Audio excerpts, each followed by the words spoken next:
Welcome to Ryan's Running Reviews in partnership with Roadrunner Sports, and today we're taking a look at the completely redesigned HOKA Mach 6, and we'll also compare it to the Clifton 9 to see what the differences are. Let's run with it. Before we get started, I do want to say these shoes were provided to me by Roadrunner Sports. However, no one had a chance to preview this video, and this file synopsis is my own.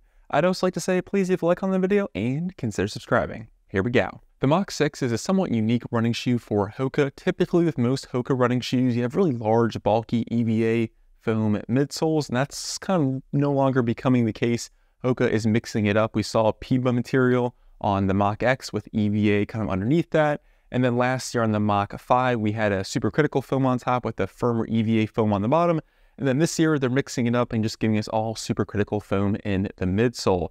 Now, again, the Mach 6 is HOKA's more moderately cushioned, lightweight, neutral daily trainer. So if you're someone who likes something like maybe the HOKA Clifton 9, but finds it a bit too bulky and wants a slightly softer and slightly more nimble shoe, I think that's where the Mach 6 comes in. And I will say this new Mach 6 feels completely different compared to last year. HOKA has definitely taken the Mach line in a completely different direction, which may be good or bad depending on what you are looking for. So let's get into it. With regard to price, the Clifton 9 is $145, while the Mach is slightly less at $140. The stack heights are quite similar, at least on paper, and I say that because according to HOKA, the Clifton 9 has 1 more millimeter of stack height. However, when you line these shoes up and when you try them, the Clifton 9 feels much larger and thicker. However, according to the tech sheets for men's size 10, we have a 37 in the heel, 32 in the forefoot for a 5 millimeter drop on the Mach 6, and then for the Clifton 9, it's 38 in the heel, 33 in the forefoot for a 5 millimeter drop. So according to HOKA, only 1 more millimeter of difference, but I will say when trying these two shoes, the Clifton 9 definitely feels much larger and bulkier. The Mach 6 is significantly lighter for a men's size 10. It only comes in at 8.2 ounces, which I think is pretty good. The Clifton on the other foot is 9.4, which is pretty standard for a conventional trainer. So you do have quite a bit of weight savings if you go with the Mach, which is part of the reason why this shoe line exists. And because HOKA changed their sample size from a men's size 9 to a men's size 10, made comparing the Mach 5 to the Mach 6 a little bit difficult, but based on my best guess in weighing each shoe, it appears this is slightly thicker and weighs about 2.5% more, which is a little bit confusing because on the spec sheet that HOKA gave me, they said this is the lightest Mach ever, but that necessarily check out when I weighed each of the options. So I think they're roughly similar with regard to weight. Again, the one here I weighed is about 2.5% heavier compared to last year's Mach 5. And just doing the eyeball test, this appears to be a millimeter or two thicker than last year's edition. Moving on to the upper, we do have a new creel jacquard mesh. It's very similar to what we see on a lot of HOKA's other running shoes and pretty comparable to what we have here on the Clifton. I will say I like it. Decent amount of ventilation and airflow, and does a good job of holding your foot in place. However, with regard to the fit, I will say I think the Mach 6 is a little bit narrow, a little bit more snug compared to the Clifton. So if you have a wider foot or like a little bit more room, I think the Clifton is probably a better option. The tongue on the Mach 6 is paper thin. Last year on the Mach 5, they had some foam blocks, and on the Mach X, which I guess is kind of a Mach shoe, but in the same family, that also has foam blocks on the tongue. But for some reason, they decided not to really add that. And instead they have these plastic overlays to help with lace pressure. It does a decent job. I do prefer those foam blocks, but either way, they don't exist here on this newest edition. If we move towards the heel counter, it's rather stiff and rigid, which I think helps with the lockdown. You have a light amount of padding with a smaller elf ear pull tab compared to the Clifton, which has a tiny bit more padding. And then the tongue itself is gusseted as well, strips of fabric on both sides to keep it in place. Overall, I think the lockdown here is like a 9 out of 10, 10 out of 10. It is quite good. I felt very connected to this platform, and your foot is absolutely ready to go. No heel lift whatsoever. If we move on to the Clifton, it's a more comfortable, more accommodating experience. You have a little bit more padding to the tongue and more padding in the ankle and Achilles area. But the lockdown here is quite stellar as well. Maybe not as good compared to the compared to the Mach, just because you have a slightly more snug fit to the upper itself. And now for the midsoles. It's been completely redesigned here on the Mach 6. Last year on the Mach 5, we had a dual density approach. It's kind of what the Mach running series was known for. Softer, bouncier layer on top, which they call ProFly, a supercritical foam.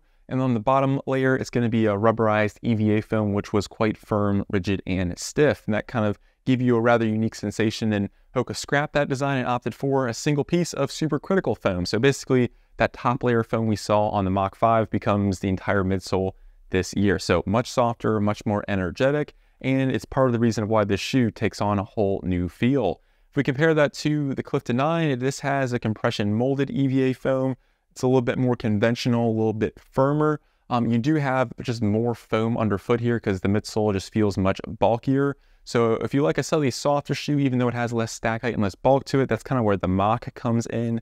And if you're someone who wants a little bit more just cushion underfoot with a slightly more stable and slightly more substantial feeling, that is where the Clifton 9 comes in. Having tried both the Mach 5 and now the Mach 6, there's two big things that Mach lovers are really going to notice right off the bat, and it depends on what you're looking for because I think it's going to be a polarizing update here. The first thing is, yes, it's noticeably softer. You step in this shoe and you feel that supercritical foam have a lot more compression, kind of spring to it. And the second thing is, it feels less structured and less stable. This is by no means a flexible or bendable shoe. It has a decent amount of rigidity to it, which helps you notice that rocker geometry.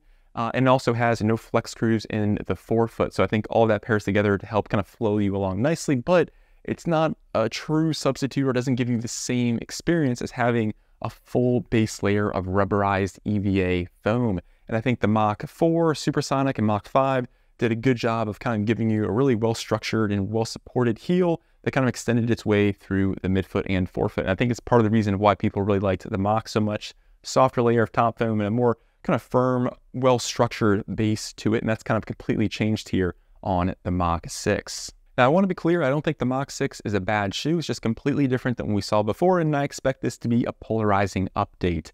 Now, this is a solid, light, fast, neutral daily trainer, and the supercritical foam is quite enjoyable. I don't think it's as good as like a Pebax midsole. I would love to see what that looks like in a HOKA shoe. But for the most part, I think this is a nice arrow in HOKA's quiver with regard to their running shoe lineup.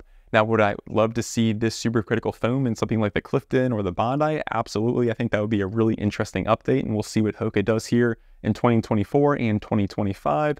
If we bring it over to the Clifton, it just feels more substantial underfoot. It's firmer but bulkier, if that makes sense. So you do have a larger, heavier shoe. I think this is more accommodating and does a better job at tackling a wider range of paces, especially if you need to slow it down. So this is kind of a nice all-around daily trainer, but does better at slower runs, while the Mach is another solid all-around trainer, but I think is more geared towards those faster efforts. And because they took away the rubberized EVA foam on the bottom, they gave us an actual rubber outsole this year. And like I touched on before, there is no flex screws in the forefoot, so it kind of helps stiffen things up and help you notice that rocker geometry, which HOKA is known for. Now, I will say I think it's a more smooth traction pattern. It's not as grippy compared to some of the more conventional daily trainers, but I am happy to see they added it because I do think it helps grip and durability. So overall, I think the Mach 6 is a solid running shoe, but it loses its unique identity by no longer having the rather special dual density midsole. This is softer and more responsive, but I think has less structure to it and isn't as stable as prior Mach iterations. Both the Mach 6 and the Clifton, I think, are solid and neutral daily trainers. The Mach is going to work at a wide variety of runs, but I think excels, pun intended, at those faster runs. While the Clifton, same thing, solid all-around trainer, slightly firmer but bulkier ride, just a little bit more cushion underfoot, not as soft as the Mach's supercritical foam, and I think it excels at those slower efforts. So it really kind of depends on what you are looking for. Again, I think the upper on the Mach, a little bit more room to it, a little bit more toe space. Even though the fabric is the same, the volume feels a little bit greater here on the Clifton 9. So rather unique update here by HOKA. Again, I think it's a solid shoe. It's just completely different than we're used to seeing from the Mach series. So let me know down in the comments, what do you think of this update? Would you rather see HOKA stick to the Mach roots, or do you like this new direction that they're headed in? I would love to hear from you. Well, I'm Ryan from Ryan's Running Reviews, and I'll catch you guys on the next one. Thanks.